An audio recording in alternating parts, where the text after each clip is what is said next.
前总统马英九邀请中国的学生来台湾交流，也毋过有台湾的学生团体说讲，这个访问团伊有真侪行程拢无事先甲公开，嘛拒绝甲咱台湾的学生来讨论一寡自由也是民主的话题。学生团体是来质疑讲，这个访问团伊干那表面咧做交流，实际上煞是咧宣传中国。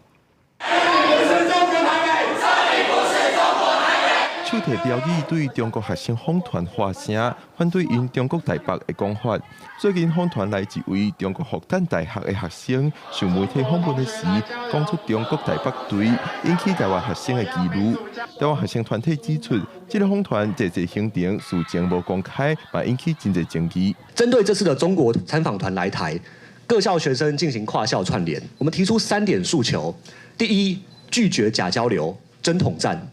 第二， 捍卫交流的言论自由。第三，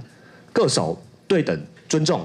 的双方交流。学生团体讲，这个访团以交流的名义来台，但是无公开访团的行程资讯，提出因唔知有中国访团要来，主办单位也无安排台湾学生互相交流。 学生团体认为，一般若咧做国际交流，应当是向外国朋友展现台湾的特色，所以学生团体希望未来若有机会，会当带访团参观台湾自由民主的地标，深入了解台湾出名的人权历史。 我们在学校的图书馆前会纪念6·4天安门，也会在陈文成广场纪念抵抗党国暴力而牺牲的前辈。我们非常乐意和中国同学分享这些台湾的政治抵抗史。参访行程是没有被公开，让任何学生去参与。如果要展开场交流的话，那至少他们也要显出他们想要有交流的立场。 民主、人权、自由，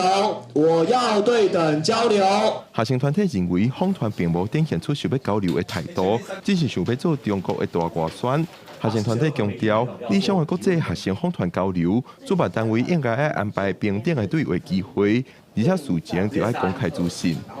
记者温李玉凯台北报道。